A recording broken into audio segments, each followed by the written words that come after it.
Huwag kang mag-alala, Veronica. Sa loob ng 24 na oras, ang lahat ng pirasong ito ay mahuhulog sa tamang lugar. Ang mansyong ito, ang mga lupain, pati na ang huling hininga ng dangal ng mga Bergara, magiging atin na. Ang boses na yon, malamig, kalkulado, at walang bahid ng pag-aalinlangan, ay hindi nagmula sa isang estranghero. Ito ay boses ni Mateo, ang lalaking ipinagluto ko ng paborito niyang kaldereta sa loob ng 3 oras sa mainit na kusina. Sa gitna ng malawak na salas ng mansyong dinisenyo ng aking ama, nakatayo ako habang nanginginig ang mga kamay na may hawak na bagong sinding kandila para sa hapag ng anibersaryo ng kamatayan ni Papa. Ang bango ng niluluto kong karne na hinaluan ng atay, keso at pagmamahal ay humahalo sa amoy ng mamahaling tabako ni Mateo. Kanina lang, ang amoy na yon ay sumisimbolo sa kapanatagan. Ngayon, tila ba ito ay lason na unti-unting sumasakal sa aking lalamunan. Siguraduhin mo lang, Mateo, sagot ni Veronica sa kabilang linya. Ang kaniyang boses ay puno ng mapait na tamis ng isang ahas. Ayaw nating magkaroon ng eksena. Ang kailangan lang ay ang pirma ni Talia at ang sertipikasyon para sa matanda. Kapag nasa hila na natin ang kontrol sa smart security ng Bergara, wala na silang takas. Nanigas ang buong katawan ko. Ang init ng kandilang hawak ko ay unti-unting dumidikit sa aking balat. Ngunit mas matindi ang lamig na gumagapang mula sa aking mga talampakan, paakyat sa aking puso. Ganito ba? Ganito na lang ba ang halaga ng 10 taon ng pagtitiwala? Tumingin ako sa paligid. Ang bawat sulok ng bahay na ito ay binuo ni Papa para maging kuta namin. Ang mga pader ay makapal, ang mga bintana ay matibay. Ngunit sa gabing ito, ang kuta ay naging isang magarang bilanggo. Nakikita ko si Nanay Adela sa kabilang silid. Matiyagang pinupunasan ang frame ng litrato ni Papa gamit ang isang lumang basahan. Ang kanyang mga mata ay malabo na. Ang kanyang mga kamay ay kulubot sa katandaan at sa pag-aalaga sa amin. Hindi niya alam na ang lalaking itinuring niyang sariling anak ay naghahanda na ng isang madilim na silid para sa kanya. I'll handle the paperwork for the psychiatric evaluation tomorrow, dagdag ni Mateo. Kasunod ang isang mahinang tawa na tila ba isang kuko na kumakamot sa simit. Talia is too weak, too traditional to fight back. She still believes in hiya and utang na loob. She'll do whatever I say just to keep the family together. Ang kandila sa aking kamay ay tuluyang bumagsak sa sahig. Walang tunog ng pagkabasag, tanging ang dahan-dahang pagdaloy ng mainit na talo sa makintab na nara. Ang ningas nito ay namatay sa isang iglap. Iniwan ako sa isang bahagi ng bahay na tila ba naging estranghero sa akin. Ang dumi. Pakiramdam ko ay ang dumi-dumi ng bawat hininga ko sa loob ng bahay na ito. Ang lahat ng sakripisyo ko, ang pagbitaw sa aking sariling mga pangarap para suportahan ang kaniyang ambisyon, ang pagtitiis sa kaniyang mga gabing hindi pag-uwi, ang pagtatanggol sa kaniya laban sa mga bulong-bulungan, ay nauwi lamang sa isang maruming negosyo. Bawat patak ng pawis ko sa kusina kanina ay tila naging dugo na nanunuot sa aking paningin. Ang kaldereta na puno ng pampalasa ay biglang naging amoy ng nabubulok na karne sa aking pangamoy. Naramdaman ko ang sikmura ko na bumaliktad. Hindi ito dahil sa gutom, kundi dahil sa matinding pagkasuklam. Mateo? Mahina kong tawag. Ang boses ko ay basag, ngunit may talim na hindi ko akalaing taglay ko. Tumahimik ang kabilang silid. Narinig ko ang marahas na pagbuntong hininga at ang tunog ng pagpatay ng tawag. Ilang sandali pa, lumitaw si Mateo sa pintuan. Ang kanyang suit ay walang gusot, ang kanyang buhok ay maayos, at ang kanyang mukha ay muling nagsuot ng maskara ng isang mapagmahal na asawa. "Oh, Talia, nandyan ka na pala," sabi niya sa Taglish na tono. Tila ba wala siyang sinabing masama. "Is the dinner ready?" Gutom na ako. At si Nanay, nasaan? She needs to eat her meds. Baka kung ano na naman ang makita o marinig niya. Alam mo naman, her mind isn't as sharp as it used to be. Tumingin ako ng diretso sa kanyang mga mata. Ang mga matang nangako sa akin ng proteksyon sa harap ng dambana na ngayon ay puno ng kasinungalingan. Ang hiya na sinasabi niya ay unti-unting tinunaw ng isang naglalagablab na puot. Sa ilalim ng aming mga paa, sa madilim na hilerang hindi niya alam ang tunay na lihim, tila ba naramdaman ko ang tibok ng puso ng mansyong ito. Isang hudyat mula kay Papa, isang babala. Handa na ang lahat, Mateo. Sagot ko, habang dahan-dahang pinupunasan ang aking mga kamay sa aking apron. Handang-handa na. Ngunit sa loob ko, alam kong hindi ang pagkain ang ihahain ko sa kanya sa gabing ito. Sisiguraduhin kong ang bawat piraso ng pagtataksil niya ay babalik sa kanya ng mas mapait pa sa apdo, sa loob mismo ng kuta na pilit niyang ninanakaw. Ang gabi ay tila isang itim na telang unti-unting bumabalot sa buong mansyon, ngunit sa loob ng silid-dasalan, ang liwanag ng 7 pulang kandila ay nagbibigay ng isang nakapanlulumong ganda sa mukha ni Nanay Adela. Nakaluhod siya.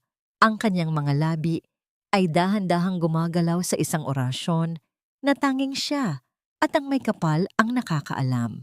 Ang bawat hagod ng kanyang kamay sa binti ng krusipiho ay puno ng debosyon, isang larawan ng babaeng ibinigay ang buong buhay sa pananampalataya at sa pamilya. Pinanood ko siya mula sa dilim ng pasilyo. Kumirot ang puso ko. Ang kaniyang katahimikan ay isang banal na bagay na malapit ng dungisan ng mga taong itinuturing naming kadugo.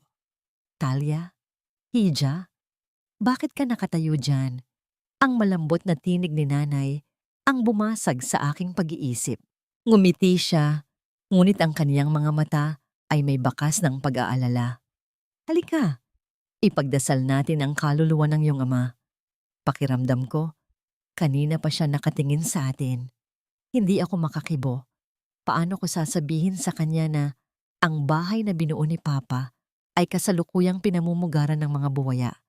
Bago pa ako makahakbang papasok, narinig ko ang marahas na tunog ng pagbukas ng pangunahing pinto. Ang hangin mula sa labas na may dalang amoy ng paparating na ulan ay pumasok sa loob. Kasunod nito ang tunog ng matutulis na takong na humahampas sa sahig na nara, mabilis, mayabang at walang galang. Si Veronica.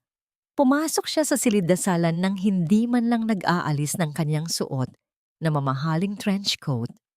Ang kanyang presensya ay tila isang malakas na amoy ng kemikal na pilit pinapatay ang bango ng sampagita sa altar. Oh, andito pala ang mag-ina, wika ni Veronica. Ang kanyang boses ay parang asukal na may halong lason. Actually, it's quite late but we have some family matters to discuss. You know, business doesn't sleep, right? Hindi tumayo si Nanay, ngunit ramdam ko ang bahagyang panginginig ng kanyang balikat. Tumingin ako sa ibaba at doon ko nakita ang isang bagay na nagpaapoy sa aking dugo. Ang sapatos ni Veronica, isang itim na stiletto na gawa sa balat ng buhaya, ay may dalang putik mula sa labas. Marahas niyang itinapak ito sa bahagi ng sahig na gabi-gabing pinapakintab ni Papa nung siya ay nabubuhay pa. Isang madilim at malapot na mantsa ang naiwan sa malinis na kahoy. Para sa iba, putik lang iyon. Pero para sa akin, iyon ay isang dura sa mukha ng aming dangal. Veronica, baka pwedeng bukas na lang? Mahinahong sabi ni Nanay, pilit na pinapanatili ang kaniyang dignidad. Katapos lang ng misa para sa asawa ko. We just want a peaceful night. Isang matunog na tawa ang pinakawalan ni Veronica habang tinitingnan ang kaniyang mahabang kuko. Peaceful? Nanay Adela, let's be realistic. Peace doesn't pay the bills.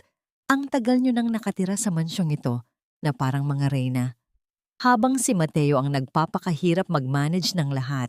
Don't you think it's time to settle the estates? After all, a woman's place is to support the man of the house. Hindi ba, Talia? Tumingin siya sa akin. Ang kaniyang mga mata ay puno ng mapang-uring panuno. You've been a good wife, Talia. So silent, so submissive. Huwag mo namang hayaang maging pabigat ang nanay mo sa future niyo ni Mateo. A legal lawyer like me knows what's best for the family reputation. We need to clear the titles. For the sake of Heya, ayaw naman nating mapunta sa wala ang pinaghirapan ni Leandro.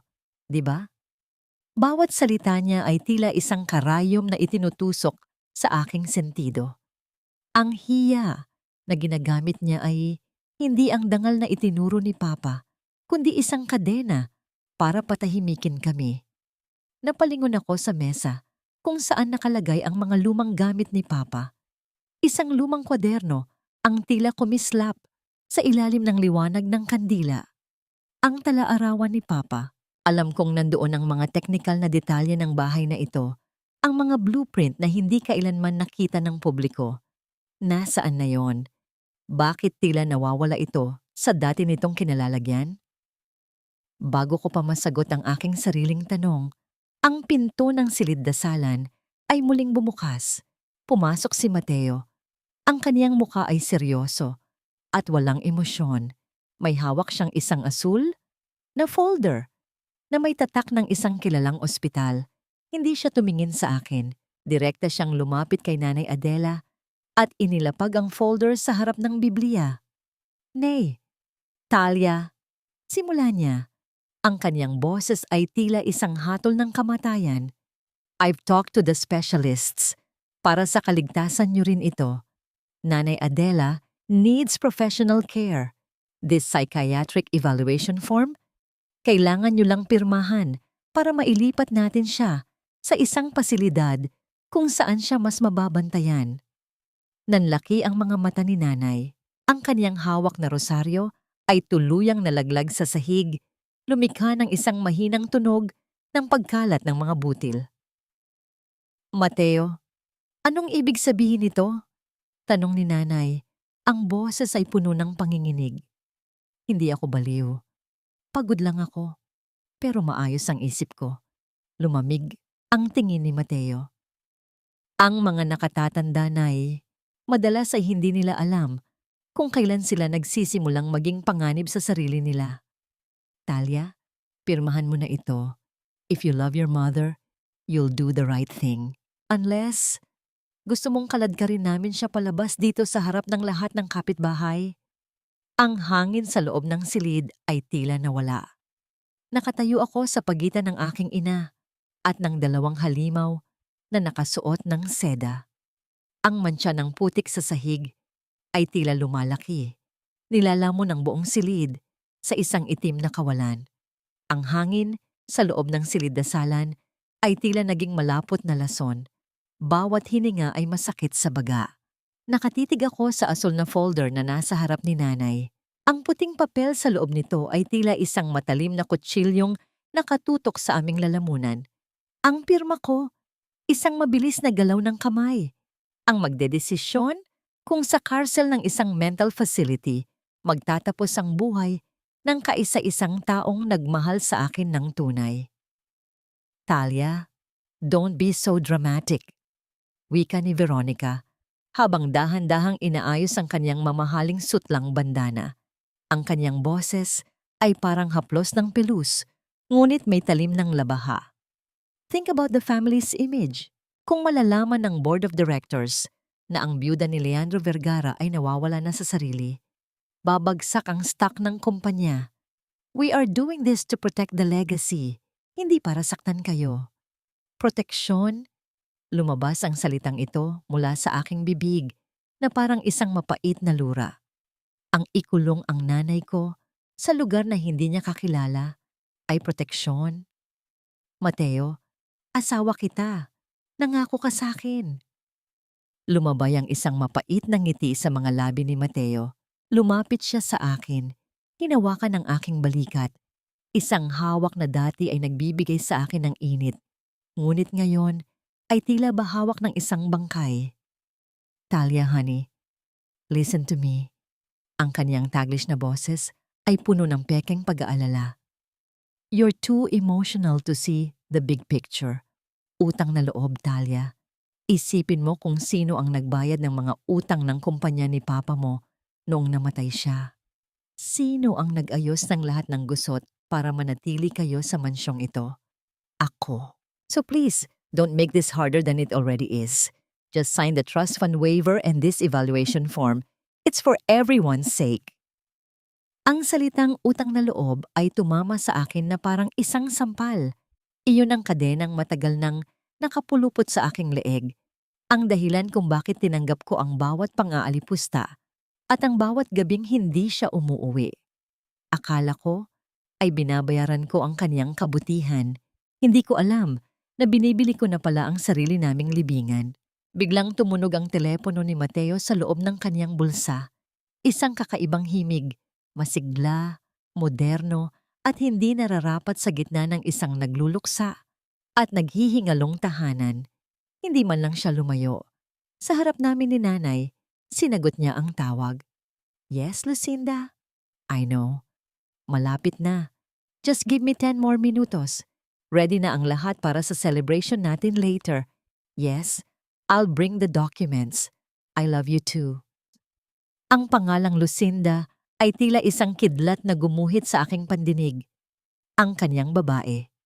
Ang kompetensyang pilit kaming nilalamon sa labas.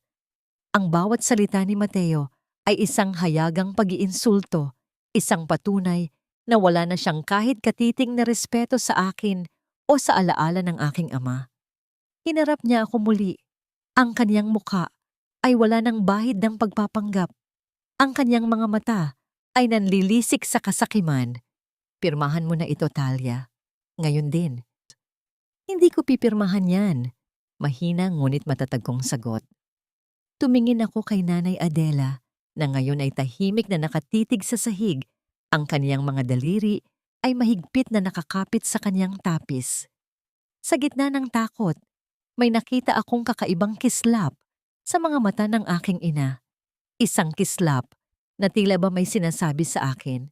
Isang paalala ng lihim na lakas ng mga Bergara. Ayaw mo? Singal ni Veronica.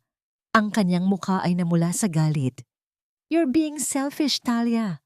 You're putting your pride above the stability of this family. Dahan-dahang lumapit si Mateo sa pinto ng silid-dasalan at may sinenyasan sa labas. Kasunod nito ang pagpasok ng dalawang lalaking nakauniforme ng pangseguridad. Ang kanilang mga mukha ay parang bato, walang emosyon, at may bit-bit na mga posas at mabibigat na flashlight sa kanilang baywang. I didn't want to do this, Talia. Sabi ni Mateo habang dahan-dahang kinukuha ang isang ballpen mula sa kanyang bulsa at pilit na isinusubsob ito sa aking palad. But if you won't cooperate, we'll have to take Nanay Adela by force at sisiguraduhin ko na ang bawat kapitbahay, bawat empleyado at bawat miyembro ng kumpanya ay malalaman na ang asawa ko ay isang baliw na anak ng isang sira-ulong matanda. Ang bawat hibla ng aking dignidad ay tila ba sumisigaw sa sakit. Ang ballpen sa aking kamay ay tila ba nagbabaga, nandidiri ako sa bawat segundo na hawak ko ito. Ang katahimikan sa loob ng silid ay nabasag lamang ng tunog ng mabibigat na hakbang ng mga gwardya na papalapit kay Nanay. Mateo, please. Pagmamakaawa ko, ngunit ang kanyang mata ay tila bagawa na sa yelo. Sign it, Talia. Ngayon na. O makikita mo kung paano namin kaladkarin ang nanay mo sa putik. Bitawan niyo siya. Huwag niyo siyang hawakan. Ang aking pagsigaw ay tila ba hinihigop lamang ng makakapal na pader ng mansyong ito. Walang nakarinig. Walang sumagot. Ang dalawang gwardiya na may malalaking kamay na tila bagawa sa bakal ay walang pakundangan na hinawakan si Nanay Adela sa kaniyang mga payat na braso. Nakita ko ang takot sa mga mata ng aking ina, ang takot ng isang ibon na nahuli sa isang malupit na bitag. Mateo, parang awa mo na. Huwag dito. Huwag ganito. Pagmamakaawa ko habang pilit akong humahawak sa baro ni Mateo. Ngunit isang marahas na tulak ang isinagot niya sa akin. Napaupo ako sa malamig na sahig. Ang aking palad ay humampas sa matigas na nara. I warned you, Talia. Masyado kang matigas ang ulo. Malamig na wika ni Mateo habang inaayos ang kanyang nag-usot na manggas. Dalhin sila sa baba, doon sa safe room na ipinagmamalaki ng tatay niya. Let's see if that room can protect them from the truth. Ang pagkaladkad sa amin pababa sa hagdan patungo sa silong ay tila ba isang walang katapusang paglalakbay patungo sa impyerno. Ang bawat baitang ay isang paalala ng aking katangahan. Ang bawat hakbang ay tila ba humahati sa aking puso.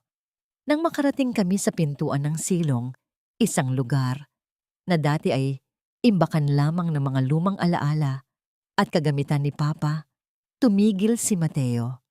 Kinuha niya ang platong may lamang kaldereta mula sa mesa sa itaas at dinala ito sa harap ko. Ang amoy ng niluto ko, ang amoy ng 10 taon kong pagsisilbi bilang isang mabuting asawa ay sumalubong sa aking pangamoy. Eto ba ang pinagmamalaki mong pagmamahal, Talia? Tanong niya. Ang kaniyang boses ay puno ng pangungutya. Ang lasa nito ay parang ang pagsasama natin. Nakakasuka. Masyadong tradisyonal. Masyadong luma. Sa isang iglap, binitawan niya ang plato sa aking harapan. Hindi ito basta nahulog. Itinapon niya ito ng may puwersa. Ang tunog ng porselanang nagkakapira-piraso sa semento ay tila ba ang tunog ng sarili kong buhay na nawawasak. Ang pulang sarsa ng kaldereta ay tumalsik sa aking muka at sa puting baro ni nanay, tila ba mga sariwang sugat na nagdurugo sa dilim. Kainin niyo yan sa dilim. Huling hirit ni Mateo bago kami itinulak ng mga gwardiya sa loob ng malamig at madilim na silid. Ang marahas na paghampas ng pintong bakal sa hamba nito ay lumikha ng isang tunog na yumanig sa aking buong pagkatao. Kasunod nito ay ang nakapanlulumong tunog ng pag-ikot ng susi sa labas. 1, 2, 3, kandado. Naiwan kami sa gitna ng ganap na kadiliman. Ang tanging naririnig ko na lamang ay ang mabilis at kapos na hininga ni Nanay Adela at ang sarili kong mga hikbi na pilit kong pinipigilan. Ang lamig ng semento ay unti-unting nanunuot sa aking mga binti. Ngunit mas matindi ang lamig ng katotohanang ang taong pinagkatiwalaan ko ng aking buhay ay ang siya ring magiging mitya ng aking kamatayan. Naramdaman ko ang malapot na sarsa ng kaldereta sa aking pisngi. Hinawakan ko ito, malagkit, malansa, at nakakahiya. Dito ba mauuwi ang lahat? Sa isang maruming silong, kasama ang pagkain na itinuring kong simbolo ng aking debosyon na ngayon ay isa na lamang basura sa sahig? Talia, ang mahinang tawag ni nanay sa dilim. Huwag kang umiyak, anak. Hindi pa ito ang dulo. Sa gitna ng aking kawalan ng pag-asa, naramdaman ko ang kamay ni nanay na humahawak sa aking braso. Ngunit hindi ito ang hawak ng isang matandang nanghihina. Ito ay isang hawak na may kakaibang diin, isang babala, at isang pangako. Ang bahay na ito, bulong ni nanay, ang kanyang boses ay tila ba nagmula sa kailaliman ng lupa. Hindi ito basta bahay, Talia. Ang ama mo, hindi niya tayo iiwan ng walang kalaban-laban. Sa loob ng madilim na silong na yon, ang katahimikan ay tila isang mabigat na kumot na dahan-dahang sumasakal sa amin. Ang amoy ng basang semento at ang malansang amoy ng natapon na kaldereta ay humalo sa bawat paghinga ko, isang paalala ng aking pagkatalo. Naramdaman ko ang panunuyo ng sarsa sa aking pisngi. Tila ba ito ay naging isang peklat ng kahihiyan na hinding-hindi ko na mabubura. Naipasensya na. Bulong ko sa gitna ng kadiliman. Ang boses ko ay halos hindi ko na makilala. Tila ba ito ay nanggaling sa ilalim ng lupa. Dahil sa akin, nandito tayo. Dahil sa katangahan ko, naging ganito ang buhay natin. Naramdaman ko ang mga kamay ni Nanay Adela na gumagapang sa dilim hanggang sa mahanap ang aking mga kamay. Ang kaniyang mga daliri ay magaspang, tuyo, ngunit may dalang init na tila ba Isang mitya ng kandila sa gitna ng bagyo. Makinig ka sa akin, Talia. Ang kaniyang boses ay naging matatag. Wala na ang panginginig na narinig ko sa itaas. Nung itinatayo pa lamang ng iyong ama ang mansyong ito, sinabi niya sa akin na ang bawat pader ay may kaluluwa. Sabi niya, Adela, kung darating ang araw na ang katarungan ay mawawala sa itaas, hahanapin niyo ito sa ilalim. Hindi ko naintindihan yon noon, Talia. Akala ko ay mga salita lamang yon ng isang arkitektong masyadong mapangarapin. Dahan-dahang tumayo si nanay, hila-hila ako. Kahit sa kabila ng kadiliman, tila ba alam niya kung saan siya pupunta. Ang kanyang mga hakbang ay hindi nag-aalinlangan. Narinig ko ang kaniyang mga daliri na kumakapa sa pader. Ang tunog ng kaniyang mga kuko na dumidikit sa magaspang na brick. Hanapin mo ang bulaklak, Talia. Ang sampagita sa gitna ng mga bato. Utos niya. Ginamit ko ang aking mga kamay upang kapain ang dingding. Ang bawat brick ay malamig at walang buhay, ngunit hindi ako tumigil. Ang aking puso ay tumitibok ng mabilis. Tila ba isang tambol na nagbibigay ng hudyat sa isang nalalapit na digmaan. Hanggang sa naramdaman ko ito, isang bahagi ng pader na hindi kasing pantay ng iba. Isang ukit na hugis talulot ng bulaklak, ang sampagitan ni Papa. Diyan anak, itapat mo ang iyong palad, bulong ni nanay. Itinukod ko ang aking buong palad sa malamig na bato. Sa loob ng ilang segundo, walang nangyari. Ngunit pagkatapos, naramdaman ko ang isang mahinang panginginig mula sa loob ng pader. Isang mekanikal na tunog ng mga gear na matagal nang hindi gumagalaw ang nagsimulang umugong. Ang pader ay tila ba huminga ng malalim. Isang manipis na guhit ng asul na liwanag ang biglang sumilip mula sa mga siwang ng semento. Unti-unti, ang liwanag na ito ay lumawak. Lumilikha ng isang parihabang hugis sa gitna ng kadiliman. Ang bahagi ng pader na kinakapitan ko ay dahan-dahang umurong patalikod. Tila ba isang dambuhalang pintong itinatago ng panahon. Isang maliit na screen ang lumitaw mula sa loob ng dingding. Ang asul nitong liwanag ay tumama sa aking mukha. Nilulusaw ang dilim at ang aking kawalan ng pag-asa. May mga salitang lumitaw sa screen, mga titik na tila ba nanggaling sa kabilang buhay. Fingerprint recognized. Voice print verified. Welcome home, Talia. Kasunod nito ay ang pag-ikot ng mga bentilador sa loob ng silid. Nagdadala ng sariwang hangin na amoy lumang papel at langis ng makina. Ang mga ilaw sa paligid ay unti-unting nagliwanag. Inilalantad ang isang silid na punong-puno ng mga monitor, mga server, at mga blueprint na nakadikit sa pader. Ngunit ang higit na kumuha ng aking atensyon ay ang gitnang monitor. Isang video ang automatikong nag-play. Isang lalaking may salamin, may hawak na lapis, at may ngiting puno ng pagmamahal ang humarap sa kamera. Ang aking ama, si Papa Leandro. Talia, anak. Wika niya sa video. Ang kanyang boses ay tila ba isang haplos sa aking kaluluwa. Kung pinapanood mo ito, ibig sabihin ay hindi naligtas ang itaas. Ibig sabihin, ang kuta na binuo ko ay sinakop na ng mga kaaway. Pero huwag kang matakot. Ang bahay na ito ay hindi lang bato at bakal. Ito ay ikaw. At sa gabing ito, gigisingin natin ang tunay na lakas ng mga Vergara. Ang asul na liwanag mula sa mga monitor ay tila isang malamig na tubig na humugas sa aking mukha. Unti-unting tinutunaw ang lagkit ng kaldereta at ang init ng aking mga luha. Nakatayo ako sa gitna ng silid na ito. Isang mundong itinago ni Papa sa ilalim ng aming mga paa, habang ang mga server sa paligid ay naglalabas ng isang mahinang ugong, tila ba isang buhay na nilalang na nagigising mula sa mahabang pagtulog. Talia, tingnan mo. Ang bulong ni Nanay Adela. Ang kaniyang daliri ay nakaturo sa isang malaking screen sa gitna. Sa isang iglap, Ang mga monitor ay nagpakita ng iba't ibang anggulo ng aming mansyon. Ang bawat sulok, bawat pasilyo, kahit ang mga pinakamadilim na bahagi ng hardin ay malinaw na nakikita.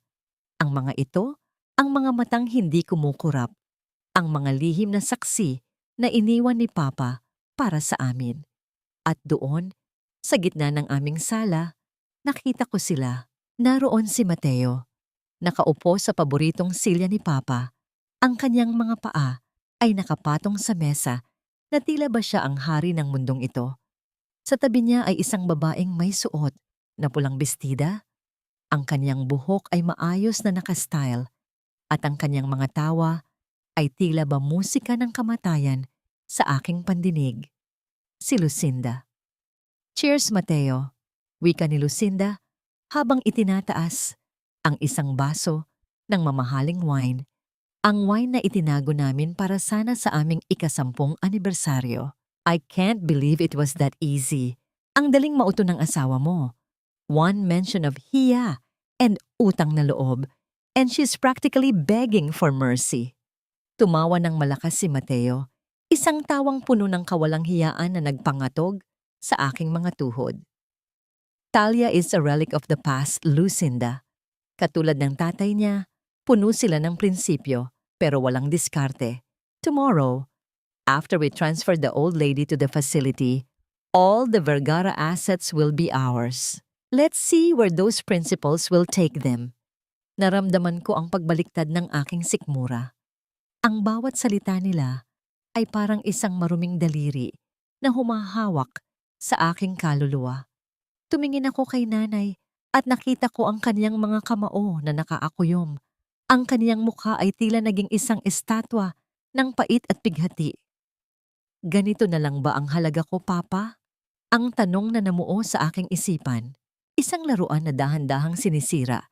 Pagkatapos pakinabangan, isang anino na tinatapakan sa loob ng sariling tahanan. Ngunit sa gitna ng aking pighati, isang kakaibang pakiramdam ang nagsimulang mamuo sa aking dibdib. Hindi na ito ang takot, hindi na ito ang pag-aalinlangan. Ito ay isang malamig at matalim na determinasyon. Muli kong tiningnan ang control panel sa aking harap. Bilang isang operations director, ang mga algorithm at system command ay aking lengguwahe. Ngunit ang system na ito ay higit pa sa teknolohiya. Ito ay personal. Ang bawat linya ng code ay may bakas ng kalinga ni Papa. Maari niyo kaming ikulong sa dilim, Mateo. Bulong ko habang dahan-dahang inilalagay ang aking mga daliri sa keyboard. Maari niyong nakawin ang aming mga papel at pirma, pero hindi niyo kailanman mananakaw ang bahay na ito dahil ang mansyong ito ay hindi nakatayo sa lupa. Ito ay nakatayo sa katarungan. Nakita ko sa kabilang monitor si Veronica na papasok sa opisina ni Papa sa itaas. Pilit na binubuksan ang vault. Hindi niya alam na ang bawat paghawak niya sa handle ng vault ay nagpapadala ng isang silent alarm sa aking screen. Anong gagawin natin, Talia? Tanong ni nanay. Ang kaniyang tinig ay puno ng isang mapanganib na pag-asa. Tumingin ako sa kamera na nakatutok sa mukha ni Mateo. Nakita ko ang kaniyang kumpiyansang ngiti. Isang ngiti na malapit ko nang burahin. Gagawa tayo ng sarili nating palabas, Nay. Sagot ko habang pinipindot ang unang command. Papanoorin natin silang mabulok sa loob ng sarili nilang kasinungalingan. Sa labas, ang mga pinto ng mansyon ay dahan-dahang naglock ng kusa. Ang mga bintana ay nagbaba ng kanilang mga metal shutters. At sa gitna ng sala, ang malaking screen na paboritong panooran ni Mateo ay biglang bumukas. Hindi para magpakita ng balita, kundi para magpakita ng isang live feed mula sa silong. Ang aking mukha, puno ng dumi, sarsa at puot, ay lumitaw sa harap ni Mateo sa laki na hindi niya matatatakasan. Ang katahimikan sa loob ng sala ay biglang napunit ng isang matinis na tunog ng feedback mula sa mga speaker na nakatago sa kisame. Nakita ko sa monitor ang marahas na pagtalon ni Mateo mula sa kaniyang kinauupuan. Ang baso ng wine na hawak niya ay nabitawan, lumikha ng isang mantsa sa puting alpombra na tila ba isang sumabog na puso. What the? Talia? Ang sigaw ni Mateo. Ang kanyang boses ay puno ng gulat at hindi maipaliwanag na takot. Tumingala siya sa malaking screen kung saan ang aking mukha na puno ng mantsa ng kaldereta, ngunit may mga matang tila nagniningas na uling ay nakatitig ng diretso sa kanya. Enjoying the wine, Mateo? Ang aking boses ay umalingaw sa buong mansyon. Hindi ito ang boses ng babaeng nagmakaawa sa kanya kanina. Ito ay boses na tila galing sa bawat pundasyon ng bahay na ito. Malamig, malalim, at may awtoridad. Masarap ba ang lasa ng pagtataksil? How did you? Veronica, paano siya nakakuha ng access sa screen? Lumingon si Mateo kay Veronica na noon ay kakalabas lang mula sa opisina. Ang mukha nito ay namumutla habang hawak ang kaniyang laptop. I don't know. The system is locking me out. Mabilis na nagtitipa si Veronica sa kaniyang keyboard. Ang kaniyang mga daliri ay nanginginig. Lahat ng security protocols ay biglang nagbago. It's like the house is responding to her.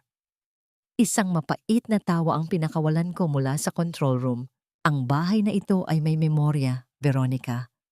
Naaalala nito ang bawat patak ng pawis ni Papa. Naaalala nito ang bawat pangakong binuo niyo ni Mateo na ngayon ay dinuduraan niyo na. Talia, stop this nonsense!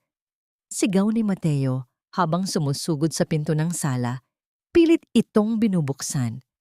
Ngunit ang bakal na trangka ay kusa ng bumagsak, isang tunog ng mabigat na mekanismong nagsasara ang narinig sa buong paligid.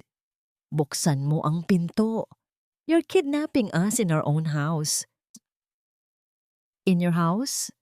Muli kong tanong, bawat salita ko ay may bigat ng katarungan. Sabi mo kanina, ang kailangan mo lang ay ang pirma ko. Sabi mo, mabilis lang ito. Well, Mateo, let's see how fast you can survive inside a cage built by the man you betrayed. Sa isang kumpas ng aking kamay sa touch panel, ang mga ilaw sa sala ay nagsimulang kumislap. Mula sa mainit na dilaw, naging isang mapusyaw at nakakahilong asul. Ang temperatura sa loob ng kwarto ay dahan-dahang bumababa. Nais kong maramdaman nila ang lamig na naramdaman namin ni Nanay sa madilim na silong. Mateo, do something! Tili ni Lucinda. Ang kaniyang pagiging sosyal ay naglaho na. Pinalitan ng isang hilaw na takot habang nakatingin sa mga bintanang natatakpan na ng makakapal na bakal. Quiet! Bulyaw ni Mateo. Ngunit ang kaniyang mga mata ay lito. Nagsimula siyang humampas sa pinto. Ang kanyang mga kamao ay tumatama sa matigas na kahoy at bakal. Ngunit tanging ang sakit sa kanyang sariling mga kamay ang kanyang nakukuha. Huwag kang magmadali, Mateo. Bulong ko. At ang aking boses ay lumabas sa bawat sulok ng bahay na tila ba isang multo. Marami pa tayong pag-uusapan. Ipapakita ko sa iyo kung ano ang tunay na ibig sabihin ng utang na loob. Papanoorin niyo ang bawat ebidensyang naipon ni Papa. Ang bawat barya na ninakaw niyo, ang bawat dokumentong dinaya niyo. Lahat iyan ay ipapalabas ko sa screen na yan para sa buong mundo. Nakita ko sa monitor ang paghinto ni Mateo. Ang kanyang paghinga ay naging mabigat. Alam niyang hindi na ito isang simpleng away mag-asawa. Ito ay isang paglilitis. Talia, let's talk. We can settle this. Sigaw niya. Ang kanyang boses ay may bahid na ng desperasyon. Masyado nang huli para sa salita, Mateo. Sagot ko habang pinipindot ang command para i-play ang recording ng usapan nila ni Veronica kanina.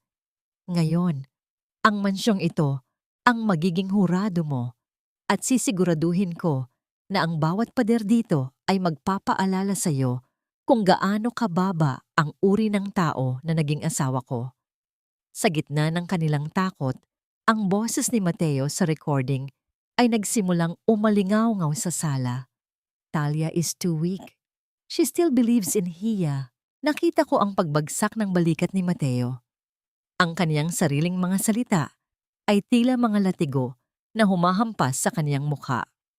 Sa loob ng maliit na silid na punong-puno ng mga kumikislap na kable at umiinit na makinarya, ang bawat pagpindot ko sa keyboard ay tila isang nota sa isang martsa ng katarungan.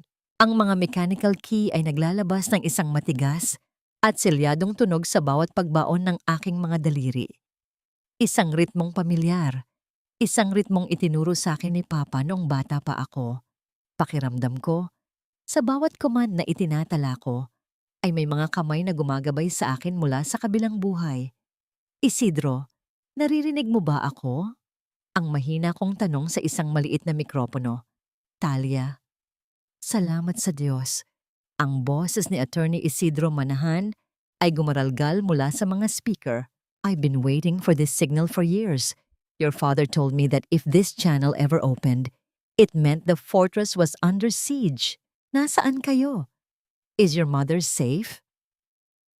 Nasa silong kami, Isidro, Mateo and Veronica. They tried to bury us here, but the house didn't let them. Sagot ko habang ang aking mga mata ay nakatitig sa monitor kung saan pilit na hinahak ni Veronica ang firewall ng system. They're trying to wipe the servers, Isidro. Veronica is using a high-level decryption software. Nakita ko sa kabilang screen ang mga code na mabilis na tumatakbo. Si Veronica, sa kaniyang desperasyon, ay nagmumukhang isang pusakal na magnanakaw habang mabilis na nagtitipa sa kaniyang laptop sa gitna ng sala. Ang kaniyang mukha ay balot ng pawis. Ang kaniyang dating maayos na buhok ay gulo-gulo na. Let her try, Talia. Ang mahinahong payo ni Isidro. Leandro designed that system as a labyrinth. The more she tries to break in, the more she traps herself. Sabihan mo ako kapag handa na ang lahat ng logs. Isang mapait na ngiti ang sumilay sa aking mga labi. Alam ko ang ibig sabihin ni Papa. Gumawa ako ng isang peking folder. Pinangalanan itong Vergara_master_key_clearance at inilagay ito sa gitna ng system na tila ba isang madaling makuha na biktima. Got it? I'm in, Mateo. Ang sigaw ni Veronica sa monitor. I found the kill switch. I'm wiping everything now. Hindi niya alam. Sa bawat pag-click niya ng delete, ay hindi ang aming ebidensya ang nawawala. Sa halip, binibigyan niya ang system ng autorisasyon na i-upload ang lahat ng kanyang sariling illegal bank transfers, ang mga palsipikadong pirma, at ang mga usapan nila ni Mateo patungo sa cloud server ni Attorney Isidro. You're doing great, Veronica. Bulong ko sa dilim. Ubusin mo ang lahat ng alas mo. Habang nangyayari ang digital na digmaan, napansin ko ang isang maliit na pop-up sa kabilang monitor. Ito ay mula sa personal na tablet ni Mateo na kusa ring kumonekta sa system nang i-activate ko ang Vergara protocols. Isang notification ng flight booking ang lumitaw. Isang ticket para sa 2 tao patungong Switzerland. Ngunit nang i-zoom ko ang mga pangalan, naramdaman ko ang isang kakaibang kilabot. Mateo Salcedo. At ang pangalan ng isang babaeng hindi si Lucinda, kundi isang dummy account na konektado sa kumpanya ni Veronica. Tumingin ako sa monitor kung saan si Lucinda ay nakaupo sa gilid, nanginginig sa takot, habang si Mateo ay abala sa pakikipagtalo kay Veronica. Lumapit ako sa mikropono at muling binuksan ang speaker sa sala. Lucinda? Tawag ko. Ang boses ko ay puno ng huwad na awa. You look pale. Did you know that Mateo has a flight tomorrow morning at alas 5 ng umaga? Napatigil si Lucinda. Tumingin siya kay Mateo na biglang napatigil din sa kanyang ginagawa. What are you talking about, Talia? Sigaw ni Mateo. Ang kanyang boses ay nanginginig. Don't listen to her, Lucinda. She's playing with your mind. Isang ticket lang ang binayaran niya, Lucinda. Patuloy ko. Habang ipinapalabas ko sa malaking screen sa sala, ang booking confirmation na may pangalan ni Mateo at ang halaga ng perang ililipat niya sa isang offshore account Isang halagang sapat para mamuhay siya ng marangya habang naiiwan ang lahat dito para mabulok sa kulungan. Look at the screen, Lucinda. Is that your name beside his? Or are you just another piece of furniture he's planning to leave behind when the house starts to burn? Ang mukha ni Lucinda ay dahan-dahang nagbago mula sa takot patungo sa isang naglalagablab na puot. Lumingon siya kay Mateo. Ang kaniyang mga mata ay tila ba gustong sumaksak. Mateo, totoo ba ito? Ang mahinang tanong ni Lucinda, ngunit ang bawat salita ay may dalang panganib. You were going to leave me after I gave you all the insider info, after I risked my career for you. Hayop ka, Mateo! Niloko mo ako! Ang tili ni Lucinda ay umalingaw-ngaw sa buong sala. Mas matalas pa sa tunog ng basag na kristal. Nakita ko sa monitor ang marahas na paglapit ni Lucinda kay Mateo. Ang kaniyang mga kamay, na dati ay marahang humahaplos sa mukha ng aking asawa, ay naging mga kuko na kumakalmot sa kaniyang pisngi. Isang malakas na sampal ang tumama sa mukha ni Mateo. Ang tunog nito ay tila isang hatol na nagpatahimik sa buong paligid. Lucinda, makinig ka! It's just a backup plan. Hindi totoo ang nakikita mo. Pilit na pagpapaliwanag ni Mateo habang hinahawakan ng kaniyang namumulang pisngi. Ngunit ang kaniyang mga mata ay hindi makatingin ng diretso. Ang kasinungalingan ay tila isang makapal na usok na lumalabas sa kaniyang bawat hininga. Backup plan? Isang ticket para sa iyo at kay Veronica? At ang pera mula sa shares ko, ililipat mo sa Switzerland? Ang boses ni Lucinda ay puno ng pait. I was the one who gave you the codes to the rival firm's database. I was the one who manipulated the PR to make Talia look incompetent. At ngayon, iiwan mo lang ako dito para harapin ang lahat ng ito? You are all pathetic. Ang malamig kong tinig ay muling pumasok sa usapan. Nag-aaway kayo sa harap ng mga nakaw na kayamanan, habang ang tunay na halaga nyo bilang tao ay wala na kahit sa basurahan. Sa isang mabilis na utos ng aking mga daliri, sa control panel, ang Global Broadcast Protocol ay na-activate.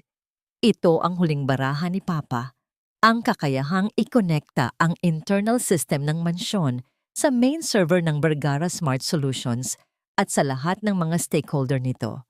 Veronica, tingnan mo ang laptop mo. Utos ko. Nakita ko ang panlalaki ng mga mata ni Veronica habang tinititigan ang kaniyang screen. Ang kaniyang mukha ay nawalan ng kulay, tila ba lahat ng dugo sa kaniyang katawan ay biglang natuyo. No, Talia, stop this! Anong ginagawa mo? I'm not doing anything, Veronica. Ikaw ang gumagawa nito. Sagot ko nang may kasamang mapait na ngiti. The moment you clicked delete on those files, you initiated a public disclosure. Right now, every member of the board, every investor, and even the local authorities are watching this live feed. They are hearing Lucinda's confession. They are seeing the Swiss bank transfers. They are watching the perfect Mateo Salcedo crumble. Sa malaking screen sa sala, ang mga graph ng bumabagsak na stocks ng mga dummy companies ni Veronica ay lumitaw. Kasunod, ang mga screenshot ng kaniyang mga illegal na transaksyon. Ang bawat dokumento ay may kasamang timestamp at digital signature niya. Hayop ka, Talia! Papatayin kita! Ang sigaw ni Mateo. Nawala na ang lahat ng kaniyang kumpiyansa. Ang kaniyang mukha ay naging parang sa isang nasukol na hayop. Nanlilisik ang mga mata, naglalaway sa galit at puno ng desperasyon. Kumuha siya ng isang mabigat na dekorasyong tanso mula sa mesa at nagsimulang hampasin ang malaking monitor sa sala. Ang bawat hampas ay lumilikha ng tunog ng nagdidikit na kuryente at ang pagtilamsik ng maliliit na piraso ng baso sa kaniyang mukha. Ngunit kahit anong gawin niya, ang aking boses ay hindi huminto. Hampasin mo ang screen, Mateo. Wasakin mo ang bawat gamit sa bahay na ito. Ang aking boses ay naging mas malakas. Tila ba ang bawat speaker sa bahay ay sumisigaw kasama ko.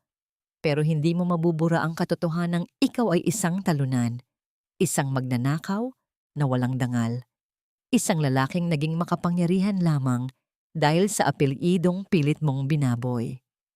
Biglang bumukas ang lahat ng ilaw sa mansyon sa kanilang pinakamaliwanag na antas. Nakakasilaw, tila ba inilalantad ang bawat dumi sa kanilang mga budhi. Ang sistema ng air conditioning ay tumigil at ang init ng gabi ay nagsimulang pumasok. Kasunod ang amoy ng usok mula sa nasisirang monitor ni Mateo. Nakita ko sa monitor ang pagbagsak ni Mateo sa kaniyang mga tuhod sa gitna ng sala. Napapaligiran siya ng mga piraso ng baso, ng natapong wine, at ng mga mantsa ng kaldereta na kanina lang ay kaniyang tinawanan. Si Veronica ay nakatulala lamang sa kaniyang laptop, tila isang rebulto ng kahihiyan, at si Lucinda, nakaupo siya sa sulok, tinatakpan ng kanyang muka habang humahagulgol. Isidro, handa na ba ang mga panauhin natin? Tanong ko. Nasa labas na sila Talia, the police, the board members, and the media. Sagot ni Isidro. The gates are opening now. Tumingin ako sa monitor. Ang malaking gate ng mansyon na kanina ay nakasara ng mahigpit ay dahan-dahang bumukas. Ang mga asul at pulang ilaw ng mga sasakyan ng pulis ay nagsimulang pumasok, nagbibigay ng isang panibagong uri ng liwanag sa aming bakuran. Tapos na ang palabas, Mateo. Ang huli kong sabi bago ko pinatay ang mikropono. Panahon na para harapin niyo ang totoong mundo. Ang mga asul at pulang liwanag mula sa labas ay tila mga aninong nagsasayaw sa mga pader ng sala. Isang paalala na ang gabi ng pagtatago ay tapos na. Sa loob ng control room, dahan-dahan kong inakay si Nanay Adela patungo sa isang lihim na lagusan na direktang patungo sa likod ng malaking hagdanan ng mansyon. Nay, itaas mo ang iyong noo. Bulong ko sa kanya habang inaayos ko ang kaniyang nagusot na baro. Hindi tayo lalabas dito bilang mga biktima. Lalabas tayo bilang mga bergara. Sa kabilang panig, sa gitna ng sala, naririnig ko ang marahas na paghinga ni Mateo. Hawak niya ang isang mabigat na palakol na kinuha niya mula sa display ng mga lumang kagamitan sa hardin. Pilit niyang hinahampas ang pinto ng silong, ang bawat pagtama ng talim sa matigas na kahoy ay lumilikha ng isang tuyot at nakakangilong tunog. Talia, lumabas ka dyan! Papatayin kita! Ang kaniyang sigaw ay puno ng desperasyon. Ang kaniyang boses ay napaos na sa galit. Hindi niya alam na sa likod niya ang isang bahagi ng pader na tila ba isang simpleng dekorasyong kahoy ay dahan-dahang gumagalaw. Walang ingay, walang aberya. Sa pagbukas niyon, ang liwanag mula sa pasilyo ay tumama sa likod ni Mateo. Lumilikha ng isang mahabang anino sa sahig na puno ng basag na kristal. Tumigil si Mateo. Dahan-dahan siyang lumingon. Ang kaniyang muka ay balot ng pawis at dumi. Ang kaniyang mga mata ay nanlalaki sa gulat. Nakatayo ako doon, kasama si Nanay Adela. Ang aming mga muka ay payapa. Ang aming tindig ay matuwid. Sa gitna ng kaguluhan ng sala, ang mga sirang kagamitan, ang natapong wine, at ang takot na bumabalot sa hangin, tila ba kami lamang ang natitirang bahagi ng kaayusan. Hindi mo na kailangang sirain ang pinto, Mateo. Ang aking boses ay malumanay, ngunit bawat salita ay tumatama sa kanya na parang isang malamig na hampas ng hangin. Buksan mo ang iyong mga mata. Ang lahat ng pinto sa bahay na ito ay bukas na para sa mga taong kukuha sa iyo. Eksakto sa sandaling iyon, ang malaking pintuan sa harapan ay bumukas ng malawak.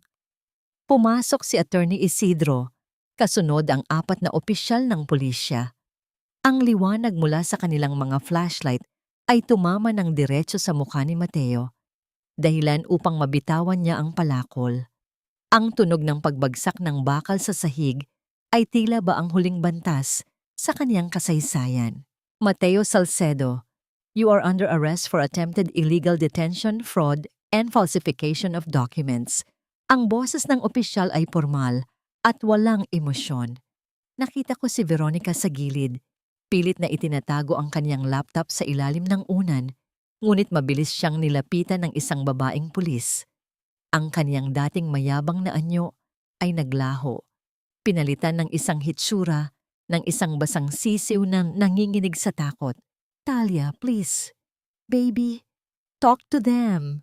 Ang huling pagtatangka ni Mateo na gamitin ang kaniyang mapanlinlang na karisma.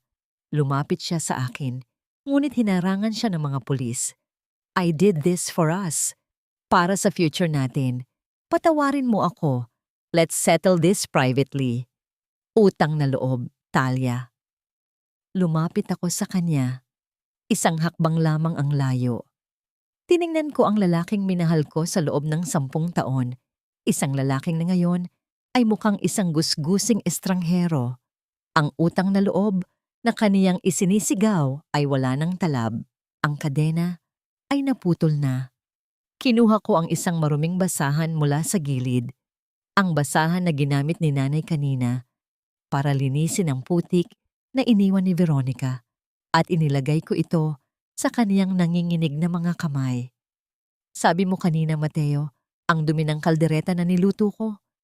Bulong ko sa kanya, sapat lamang para siya lang ang makarinig. "Pero tingnan mo ang sarili mo. Ikaw ang pinakamaruming bagay na nakita ko sa mansyong ito.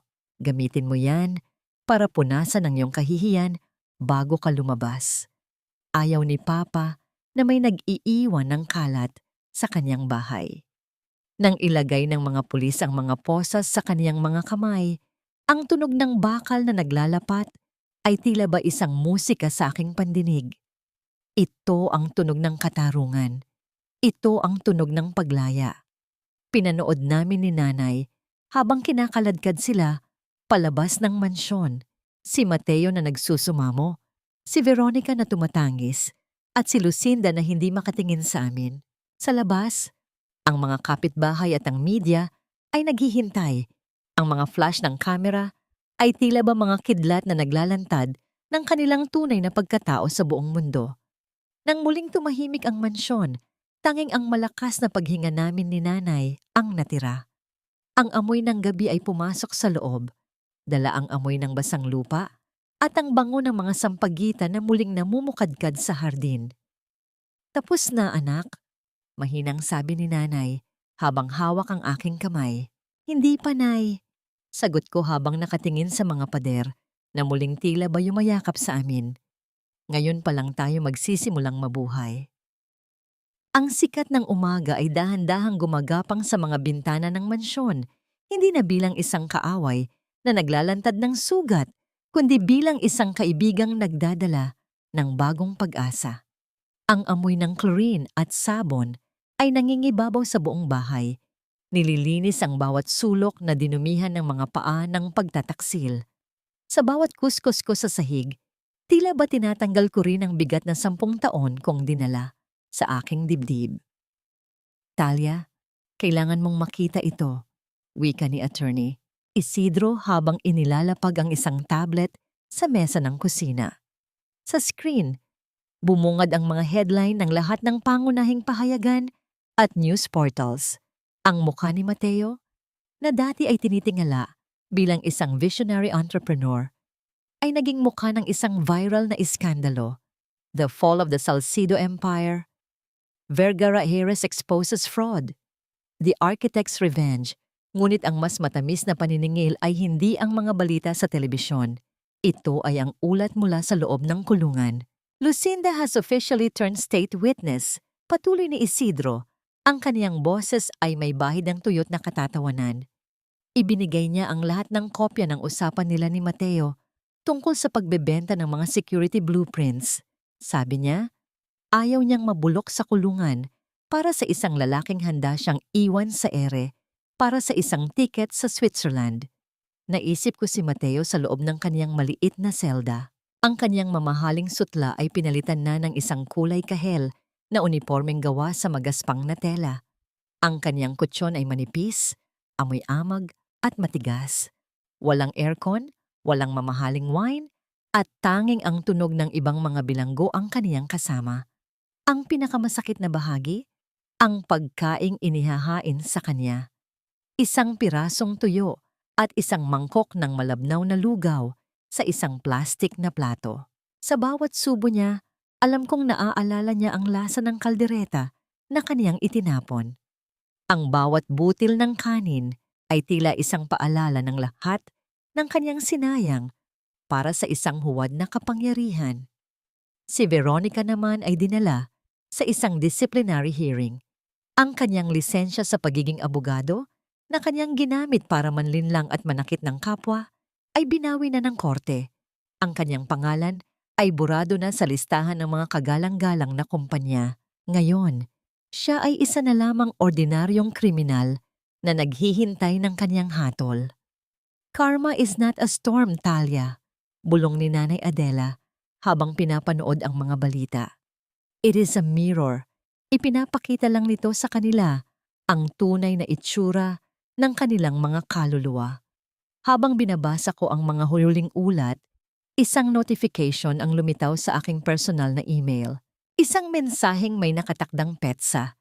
Isang mensaheng isinulat ni Papa 5 taon na ang nakalilipas na nakatakdang ipadala kapag ang lahat ng Vergara security protocols ay natapos na. Binuksan ko ang email ng may nanginginig na mga daliri. Talia, aking anak, kung nababasa mo ito, ibig sabihin ay tapos na ang ulan. Ibig sabihin ay natutunan mo ng tumayo sa sarili mong mga paa at protektahan ang ating kuta. Ang pinakamahalagang pamana na iniwan ko sa iyo ay hindi ang mga pader na ito, kundi ang talino at ang tapang na gamitin ito sa tamang paraan. Ngayong malinis na ang bahay, huwag mo itong hayaang manatiling isang museo ng nakaraan. Gawin mo itong isang muog para sa mga walang boses. At tandaan mo, anak, ang tunay na kaligtasan ay wala sa mga kandado, kundi sa katotohanan. Naramdaman ko ang isang mainit na luha na dahan-dahang gumulong sa aking pisngi. Ngunit hindi ito luha ng pighati. Ito ay luha ng pasasalamat. Tumingin ako sa labas ng bintana. Ang mga sampagita ay puno ng hamog ng umaga, nagniningning sa ilalim ng araw. Ang mansyong ito, na dati ay parang isang bilangguan, ay naging isang buhay na patunay na ang kabutihan, kahit gaano katagal ibaon, ay laging hahanap ng paraan para sumilip sa liwanag. Isidro, tawag ko habang pinapatay ang tablet. Ihanda mo ang mga papeles para sa Leandro Vergara Foundation. Gagamitin natin ang mga assets na narecover natin para magtayo ng isang center para sa mga kababaihang biktima ng economic abuse at gaslighting. Sisiguraduhin nating wala ng ibang Talia na magdurusa sa dilim. Ang mga anino na dati ay nagtatago sa bawat sulok ng mansyon ay tuluyan ng nilunod ng sikat ng araw. Wala na ang amoy ng luma at madilim na silong. Pinalitan na ito ng sariwang amoy ng bagong pinturang mga pader at ang humahalimuyak na bango ng mga sariwang sampagita na nakalagay sa bawat plorera. Ang bahay na ito, na binuo ni Papa ng may pagmamahal, ay tila ba humihinga na ng maluwag, malaya na mula sa bigat ng mga lihim at kasinungalingan. Dahan-dahan akong bumaba sa hagdan patungo sa dating madilim na silong. Ngunit ngayon, hindi na ito isang lugar ng katatakutan. Ang makakapal na pader na bakal ay pinalitan ng mga malalaking salamin na nagpapapasok ng liwanag. Ang mga monitor na dati ay ginamit ko sa pakikidigma ay nagsisilbi na ngayong sentro ng impormasyon para sa muog ng katapatan, isang center na binuo ko para sa mga kababaihan. Dito, sa mismong lugar kung saan kami pilit na ibinaon ni Mateo, ay nakatayo na ang isang modernong laboratorio at research center para sa digital security. Pinagtatrabaho ko rito ang mga kabataang iskolar na nais matuto kung paano protektahan ang kanilang mga pamilya mula sa panloloko sa teknolohiya. Ang bawat makinang umuugong ay tila isang awit ng tagumpay. Talia, ang sarap ng kape natin ngayong umaga, wika ni Nanay Adela. Lumingon ako At nakita ko si nanay sa hardin, napapaligiran ng kanyang mga estudyante, mga matatandang gwardyang sibil at mga lola mula sa komunidad. Hindi na siya ang matandang nanginginig sa takot. Siya na ngayon ang kanilang guro. Itinituro niya ang mga legal na karapatan ng mga byuda at kung paano hindi magiging biktima ng gaslighting at hiya na ginagamit ng mga mapanlinlang na tao. Ang kaniyang mga mata ay nagniningning na tila ba nabawasan siya ng 10 taon sa kanyang edad. Ang kaniyang boses, na dati ay pabulong lamang, ay matatag na ngayon at puno ng awtoridad.